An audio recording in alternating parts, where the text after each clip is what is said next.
Pasar a sus lugares, por favor.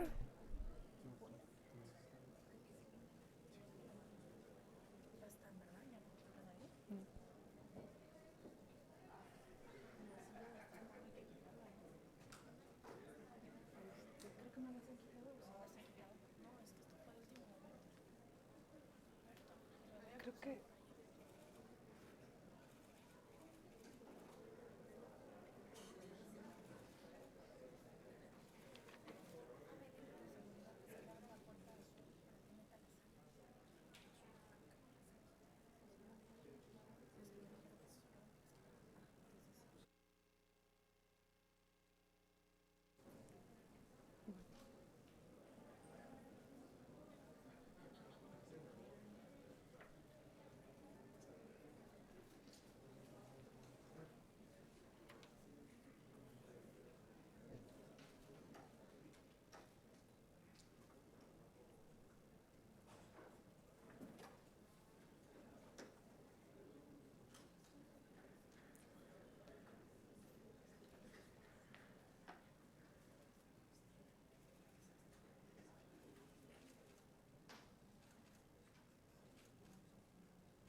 ya iniciamos. Buenas noches. Ahora damos inicio con el segundo diálogo magistral denominado Libertad de Expresión, que imparte la señora ministra Margarita Luna Ramos, de quien me permito leer una síntesis curricular. Es ministra de la Suprema Corte de Justicia de la Nación. En el Poder Judicial de la Federación, por mencionar algunos cargos, se ha desempeñado como consejera de la Judicatura Federal, magistrada del Tercer Tribunal Colegiado en materia administrativa del Primer Circuito y magistrada en la Sala de Segunda Instancia del Tribunal Federal Electoral durante el proceso electoral federal de 1994. Ha sido docente de materias relacionadas con el derecho constitucional en diversas universidades del país. Fue decana de los jueces de distrito en la República Mexicana, del Poder Judicial de la Federación y es miembro activo del claustro académico de doctores en Derecho de la Facultad de Derecho de la Universidad Nacional Autónoma de México. En 2012, el Ateneo de la Juventud le otorgó un reconocimiento a su trayectoria como mujer ejemplo para el país. Es licenciada y doctora en Derecho por la Universidad Nacional Autónoma de México. Acompañan a la señora ministra, la magistrada y los magistrados que integran la Sala Regional Especializada del Tribunal Electoral del Poder Judicial de la Federación. Este diálogo se dividirá en dos partes. La primera será la ponencia de la señora magistrada y después contaremos con una breve sesión de preguntas y respuestas. Señora ministra, ceda usted el uso de la voz. Gracias.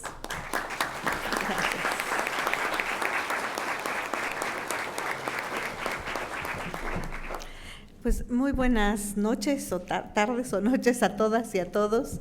Es de veras para mí motivo de gran satisfacción estar el día de hoy en esta mesa de diálogo, sobre todo festejando lo que constituyen los 75 años de existencia del Instituto de Investigaciones Jurídicas y bueno, a un año de la instalación de esta sala especializada del Tribunal Electoral del Poder Judicial de la Federación, que a la vista están los resultados de una sala que se vaticinaba, que tendría muchísimos problemas por los tiempos tan perentorios que tenían para emitir sus decisiones.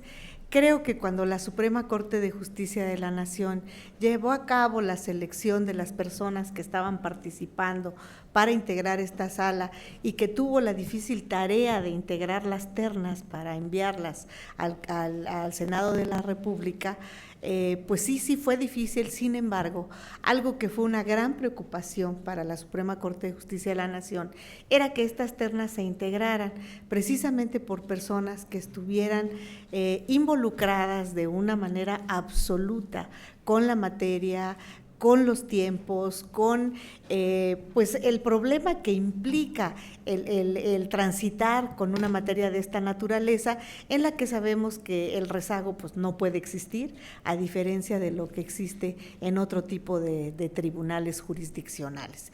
Entonces, a un año de distancia puedo decirles con toda certeza, sin temor a duda alguna, que la Suprema Corte de Justicia de la Nación no se equivocó en la elección de los magistrados y que el Senado de la República hizo una magnífica elección para integrar esta sala especializada con 3 juristas en materia electoral especializados en esta materia a lo largo de muchos años, en donde fueron formándose poco a poco y paulatinamente, pero que en el momento en que tuvieron que ocupar este puesto y a un año de distancia, podemos nosotros de manera totalmente cierta afirmar que están haciendo un excelente papel, que han cumplido a cabalidad con la encomienda que se les dio y que sobre todo han cumplido con los tiempos, han cumplido con el conocimiento, han cumplido con el profesionalismo, con la entrega que necesita una sala de esta naturaleza. Les digo con toda honestidad, se vaticinaba que esta sala no tendría éxito y que no tendría éxito precisamente por lo perentorio de los tiempos en los que manejan los procedimientos de su competencia. Sin embargo, el profesionalismo, el conocimiento de ellos, pues ha demostrado todo lo contrario. Y la forma en que la tecnología está siendo utilizada en favor y en beneficio de la justicia electoral mexicana. Yo los felicito enormemente y me congratulo de veras el día de hoy estar con ustedes. Es para mí un honor y desde luego estar con un auditorio tan selecto, estar con tantas personas conocidas a las que tengo el gusto de tener un gran aprecio y que me encanta poderlas saludar en un foro tan importante como este. Se dice que cuando nosotros vemos a las personas en las conferencias, son a los que podemos reconocer realmente como amigos. ¿Por qué razón? Porque se dice que a los amigos se les conocen las enfermedades, que no en la cama, que se oye mal, en la cárcel o en las conferencias. Gracias por estar aquí el día de hoy. Entonces, la plática que se me ha encomendado el día de hoy, con ustedes, que no tiene desde luego nada de especialización ni mucho menos, sino simple y sencillamente el conocimiento que la Suprema Corte de Justicia de la Nación ha tenido en relación con algunas acciones de inconstitucionalidad que se han presentado respecto precisamente de esta gran reforma constitucional que se ha dado recientemente y que desde luego ha traído como consecuencia que los congresos locales, los congresos de los estados, pues tengan la necesidad de adecuar su legislación a estas reformas constitucionales. Con este motivo, en el que han venido a darse estas adecuaciones, tanto en las constituciones locales como en la legislación ordinaria que de ella emana, pues evidentemente se han presentado algunos problemas jurídicos que han motivado la promoción de algunas acciones de inconstitucionalidad. La Suprema Corte de Justicia de la Nación sigue conservando esta facultad en cuanto a las acciones de inconstitucionalidad en materia electoral y bueno, hemos tenido varios asuntos en este sentido para determinar si se encuentran o no apegadas a la Constitución esta adecuación y adaptación que se tiene de las legislaturas de los estados.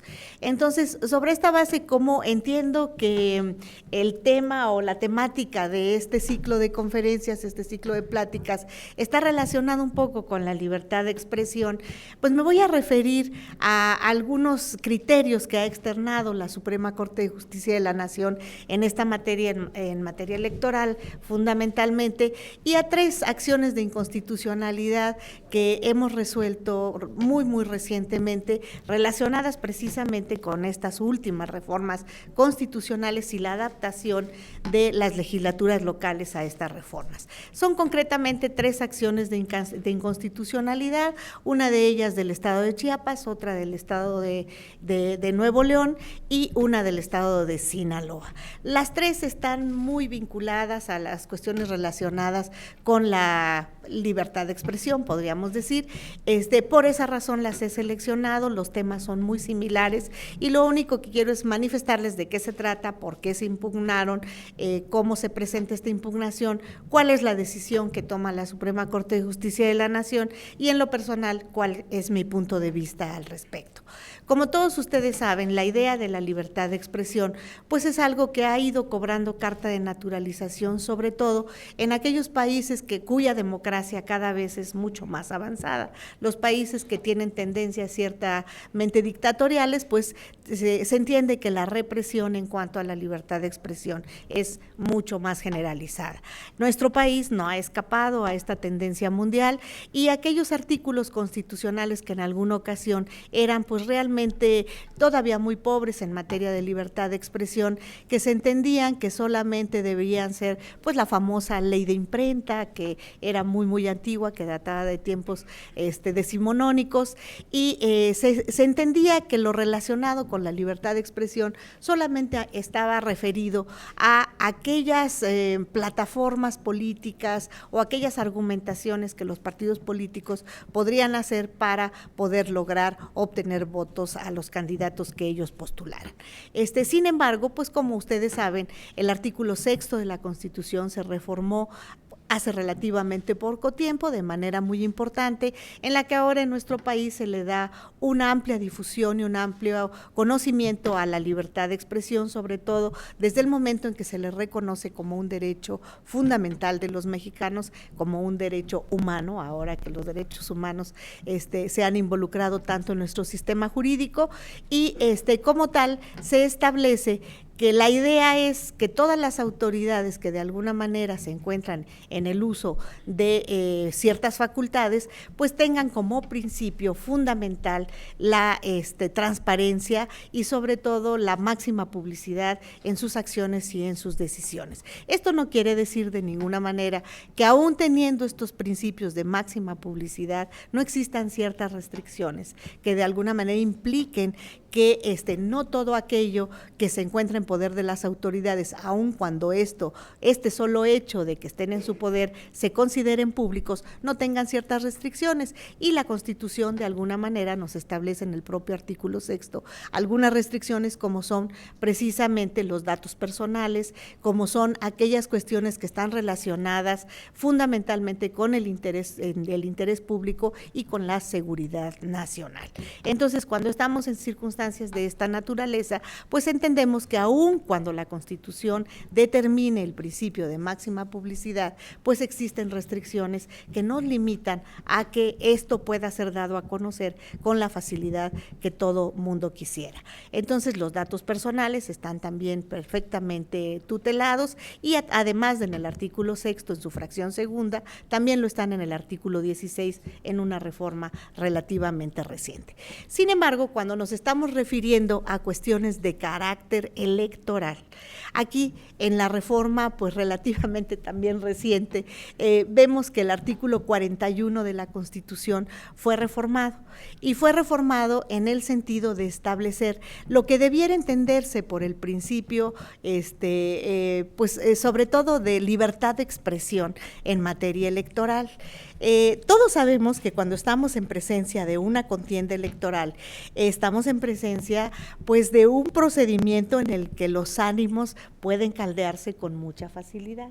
¿Por qué razón? Porque la pasión hace que se muevan estos ánimos en favor o en contra de determinados candidatos. Y esto es lo más lógico, lo más normal. Si lo vemos en elecciones quizás de carácter menor, como podría ser a veces la elección de un presidente de una sociedad de alumnos, como vemos la elección hasta de una niña que va a participar en el reinado de una escuela, aún en este tipo de elecciones se caldean los ánimos, con mucha mayor razón podemos entender que esto sucede cuando estamos en presencia de aquellas personas que se están disputando justamente el llegar a ocupar los cargos de naturaleza pública que nuestra Constitución establece deben hacerse a través del voto público. Entonces, como todos ustedes saben, nuestra Constitución en el artículo 41, en el apartado C, establecía en la reforma de 13 de noviembre de 2013, establecía que en la propaganda política o electoral que difundan los partidos deberán abstenerse de expresiones que denigren a las instituciones y a los propios partidos o que calumnien a las personas. Este era el título que, bueno, no el título, sino era el texto que se establecía en el apartado C del artículo 41 constitucional. De alguna manera se estaba restringiendo que se denigrara tanto instituciones, a partidos y calumnias a las personas. Sin embargo, este artículo fue reformado el 10 de febrero de 2014 y el 10 de febrero este apartado C quedó de la siguiente manera: en la propaganda política o electoral que difundan los partidos y candidatos deberán abstenerse de expresiones que calumnien a las personas. ¿Qué quiere esto decir? Que se suprimió del texto constitucional la parte correspondiente a que denigren a las instituciones o a los propios partidos. Desde luego, continuó la expresión que calumnien a las personas.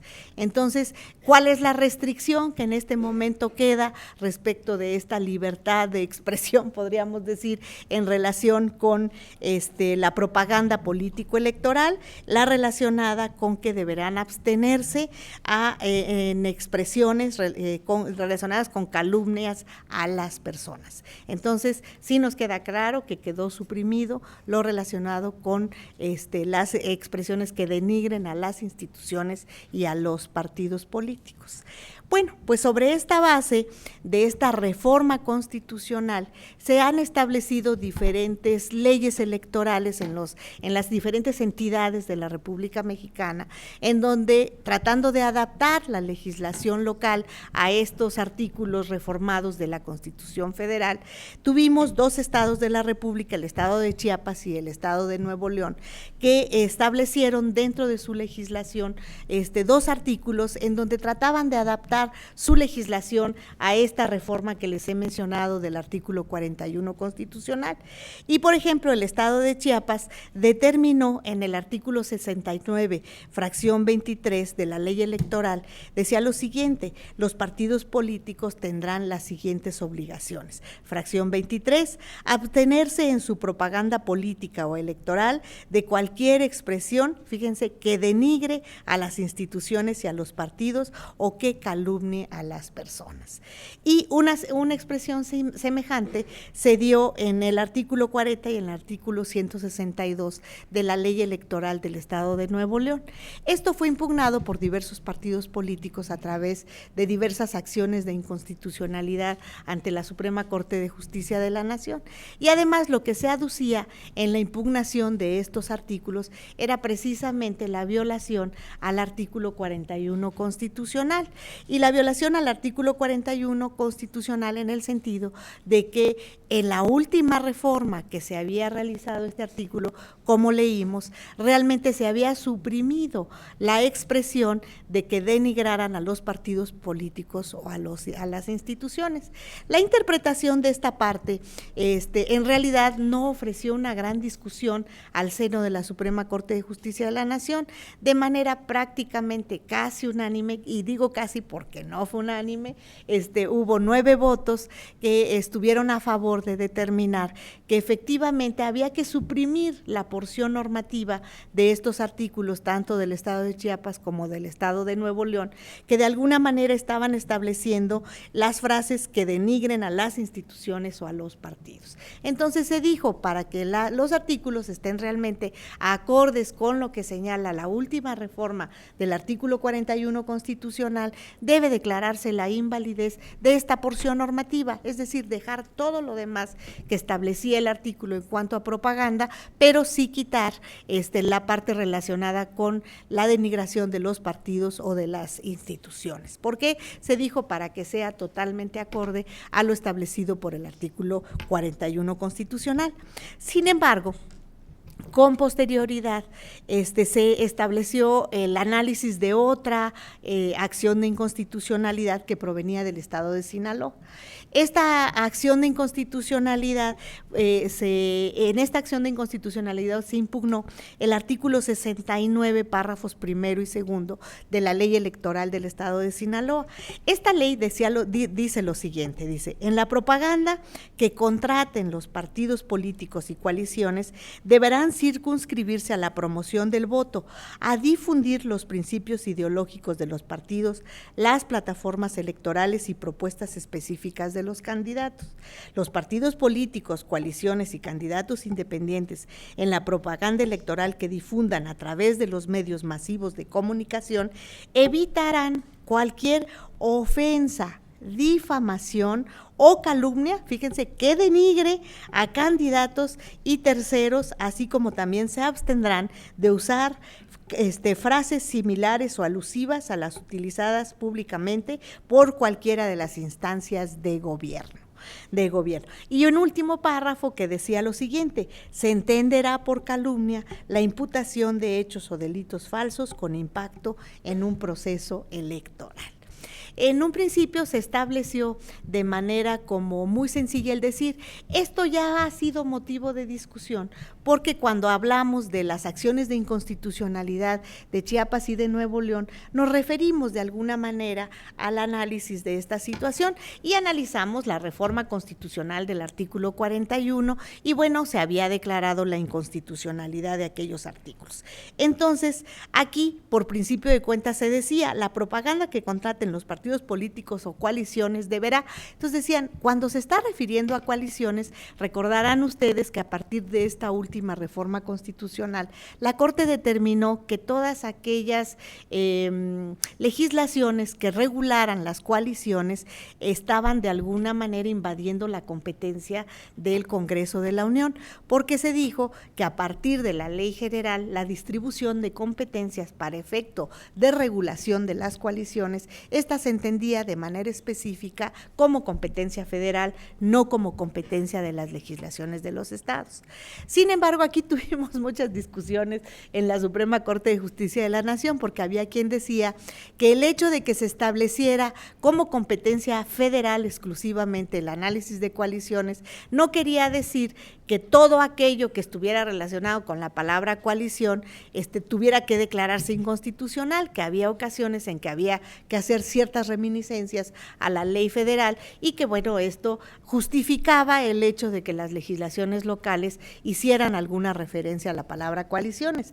Otros decían, bueno, no necesariamente, porque habrá situaciones en las que la legislación federal tenga ciertas facultades residuales diferentes a las encomendadas a la competencia federal.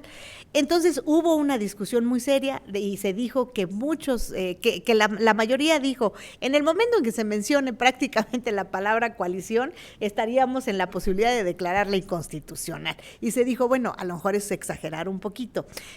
Lo que sucede es esto, las coaliciones están señaladas para su legislación, es decir, para su establecimiento por la legislación federal, la competencia es federal. pero la competencia federal en la ley correspondiente está siendo regulada en la Ley de Instituciones y Procedimientos Electorales en un capítulo muy pequeño. Si ustedes ven el EJIPE, coaliciones están reguladas, si no mal recuerdo, en 5 o 6 artículos que van del 87 al 90 y algo, ¿no?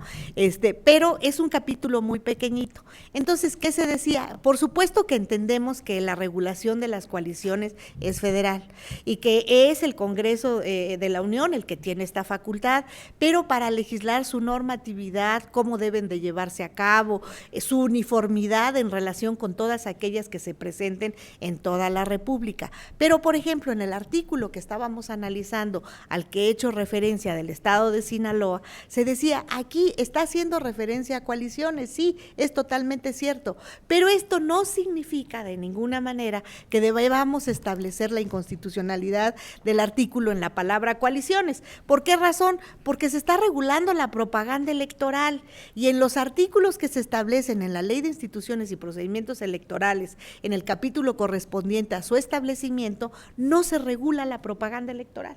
Entonces, esto debiera entenderse que sí es facultad también de los congresos locales. Sin embargo, bueno, no alcanzó una mayoría esta opinión y de alguna manera se determinó que debían aplicarse los precedentes y que cuando se trata de coaliciones, pues exclusivamente está relacionada a la competencia federal. En lo personal, yo sí me aparté de esta parte del proyecto justamente por las razones que les he mencionado. Yo creo que sí es competencia federal, pero en materia de propaganda no está determinada de manera específica en los capítulos correspondientes de la Ley de Instituciones y Procedimientos Electorales y por tanto creo yo que no es inconstitucional que los estados pudieran legislar en esta materia, pero bueno, siempre es bueno desahogarse cuando uno no alcanza la mayoría en las votaciones plenarias. Entonces, esto en relación a la parte de coaliciones en este artículo, pero ya analizando la otra situación. Fíjense ustedes que si nosotros vemos las reformas que ha tenido el artículo 41, ya les hemos mencionado cómo estaba el texto anterior en 2013, cómo quedó en 2014, pero si nosotros analizamos la ley de partidos políticos, analizamos la ley de instituciones y procedimientos electorales y desde luego ya las legislaciones locales, fíjense ustedes que tanto la ley de instituciones y procedimientos electorales como la ley general de partidos políticos, en los dos casos están todavía los textos de los artículos en los mismos términos de la regulación que tenía el artículo 41 constitucional, pero en la reforma de 2013. Es decir, no están todavía adaptados a la reforma de 2014. Eso es importante porque de alguna manera si se está estableciendo que el sistema electoral es un sistema que debiera establecerse tanto de manera federal como local en una armonía y que la idea es que todos estén en la misma sintonía y que la legislación esté adaptada, pues yo empezaría por eso. No se adaptó ni el EJIPE ni la ley de partidos políticos. Ustedes vean el artículo 380 y no me acuerdo ahorita cuál es el de la Ley General de Partidos Políticos y todavía en este sentido se está legislando en los mismos términos en que se encuentra la reforma de 2013, no en la de 2014. Bueno, sin embargo, pues no estábamos juzgando en ese momento ni la Ley de Instituciones de Partidos Políticos, ni la Ley General, ni la Ley General de Partidos Políticos. Entonces, sobre esa base, pues estábamos analizando el artículo de la Ley de Sinaloa. Entonces, ¿qué sucedía? ¿Cuál era la diferencia del artículo de la Ley Electoral de Sinaloa a la que tuvimos en las leyes de Chiapas y de Nuevo León?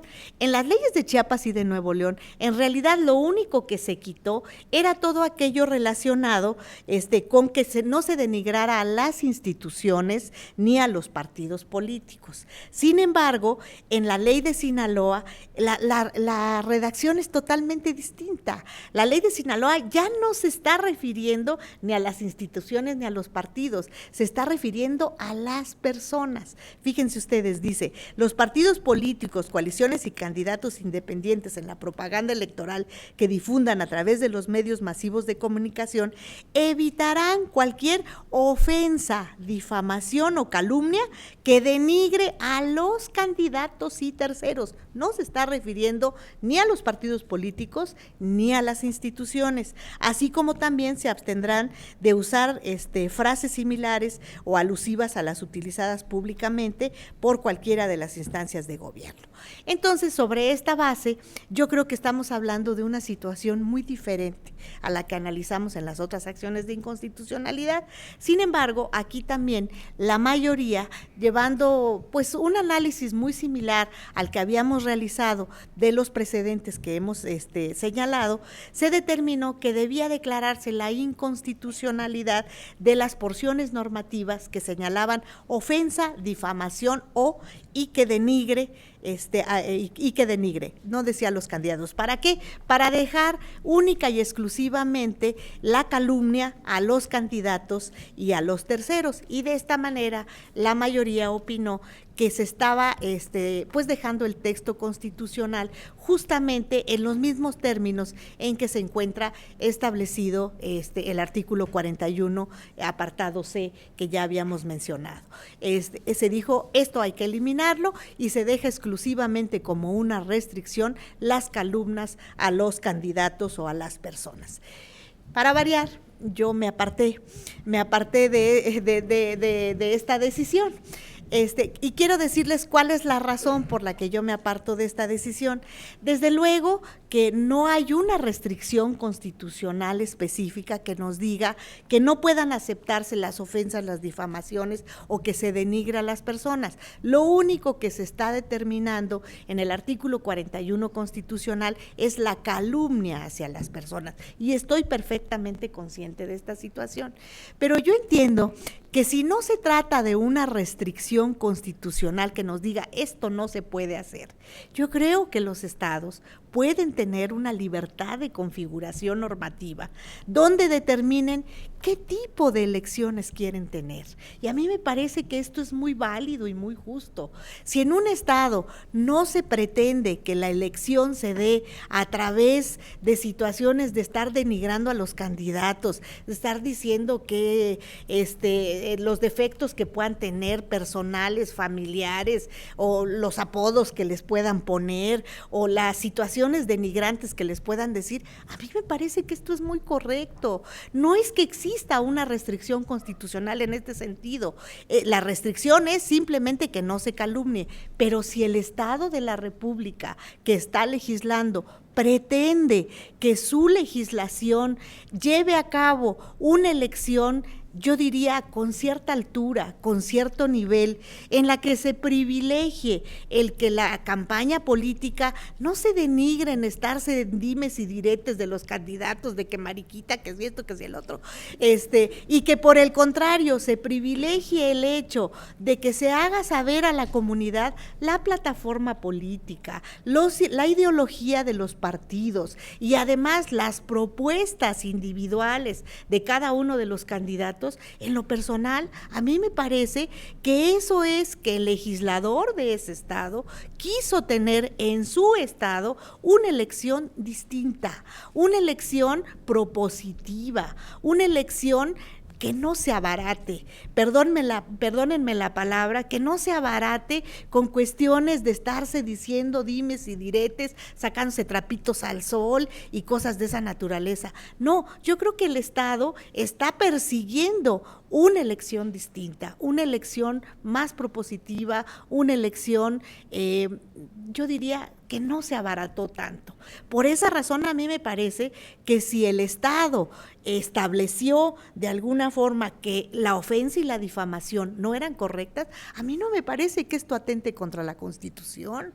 El hecho de que la Constitución haya eliminado la denigración a los partidos políticos y a las instituciones no quiere decir que esté eliminando la posibilidad o diciendo, pero esto quiere decir que sí pueden decir lo que quieran de los candidatos. No. El hecho de que haya establecido que las calumnias es algo que no debe permitirse, bueno, no solo la calumnia, sino todo aquello que haga de la elección una elección de altura. A mí eso es lo que me parece que no era motivo de inconstitucionalidad. Quizás no es algo que esté establecido de manera específica en la Constitución, pero no es una restricción que necesariamente pudiera atentarse contra la Constitución, sino que es algo que está mucho más acá de una elección en la que el Estado, en uso de su libre configuración legislativa, está determinando qué tipo de elección quiere tener. Entonces, por estas razones, yo dije, no podemos determinar que debe necesariamente establecerse la inconstitucionalidad de las expresiones ofensa, difamación o que se denigre al candidato o a terceras personas. No, yo creo que en esto no se está atentando en contra de la Constitución. Yo creo que aquí no es una restricción, sino simple y sencillamente es algo que se da dentro de la libre configuración legislativa de un Estado que determina qué tipo de elección quiere tener. Sin embargo, pues para variar tampoco alcanzó, no alcanzó la mayoría necesaria y sí se determinó que eran inconstitucionales estas palabras. Y otra situación que también era importante mencionar es la alusiva a las frases utilizadas públicamente por cualquiera de las instancias de gobierno. ¿Qué quiere esto decir? Muchas instancias de gobierno utilizan ciertos eslogans para identificar ciertos programas de trabajo, ciertas acciones de gobierno que los identifican con 2 o 3 palabras, con determinadas frases. Entonces decían que esto dice que se abstendrían de usar estas frases. Esto se entendió perfectamente bien y se dijo, desde luego, que no debe hacerse, porque ¿qué implica esto? Que el gobierno de alguna manera está utilizando ciertos programas para ayudar o para inclinar la balanza hacia determinados candidatos. Entonces, en esto sí no hubo mayor problema y sí se determinó que era constitucional. El último párrafo de este artículo lo que nos dice es: se entenderá por calumnia la imputación de hechos o delitos falsos con impacto en un proceso electoral. Aquí también hubo cierta discusión porque se decía, ¿por qué se le va a dar una definición a la calumnia que no corresponde a la realidad? Sí, se entenderá por calumnia la imputación de hechos o delitos falsos con impacto en proceso electoral. Dicen, una calumnia basta con que haya una imputación de un hecho o de un delito que sea falso para que sea calumnia.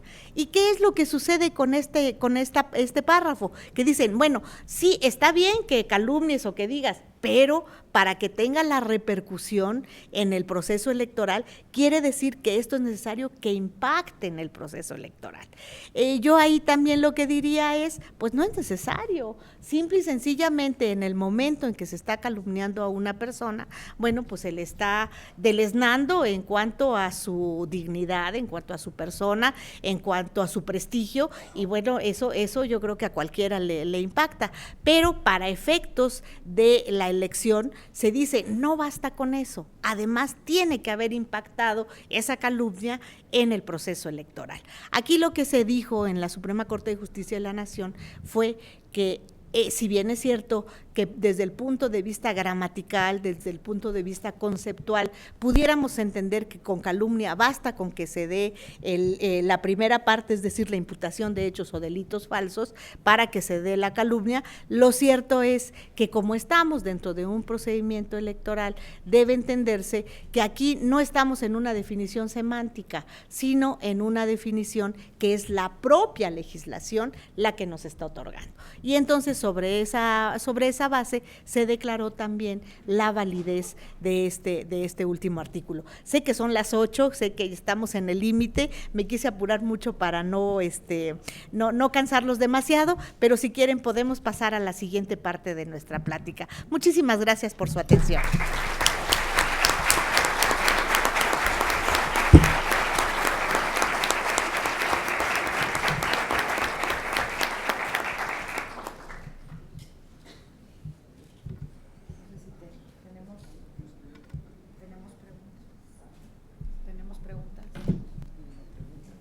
Quedó bien claro. Sí, sí, cómo no. Tenía una pregunta, pero la contestó. Yo siempre he creído que propaganda indebida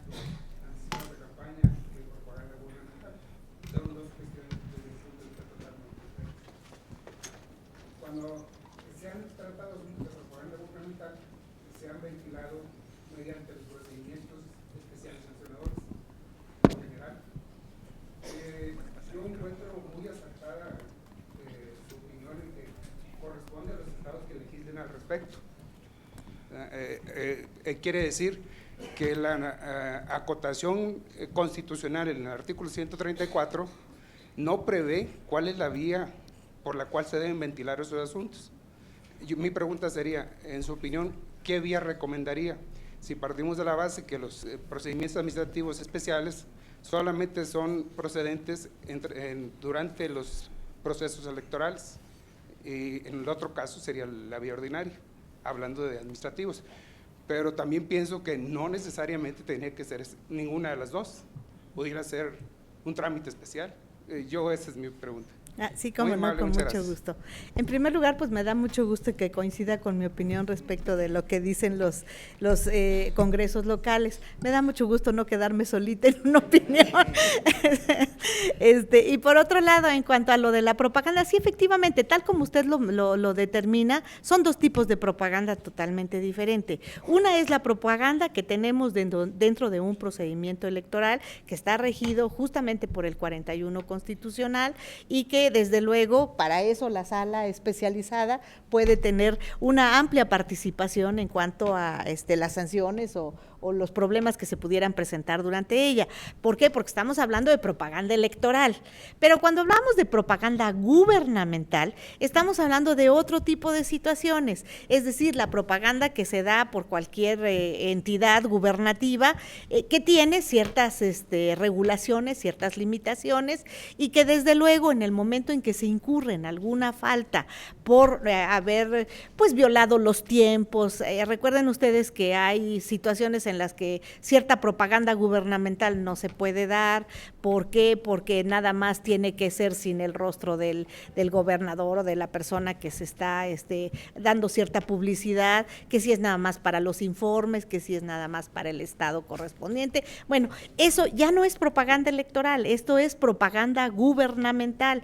Y en esto, si hay faltas administrativas, pues recuerden ustedes que podemos estar incluso en el caso de un problema de responsabilidad administrativa de servidores públicos. Entonces, la vía administrativa es totalmente diferente. Nada que ver con cualquier situación que se nos dé en propaganda electoral, que sería el caso del artículo 41, nunca lo otro. Lo otro, estamos en presencia quizás de una responsabilidad administrativa.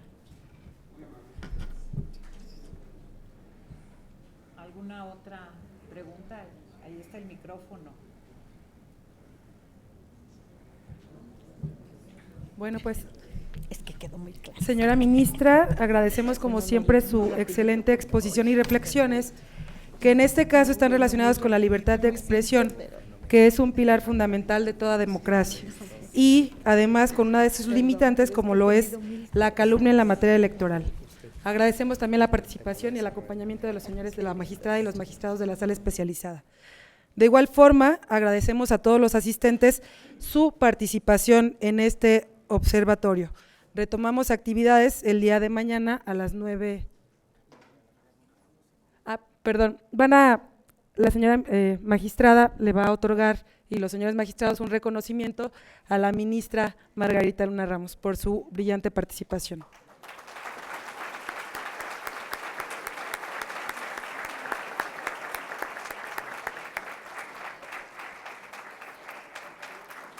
Se lo doy a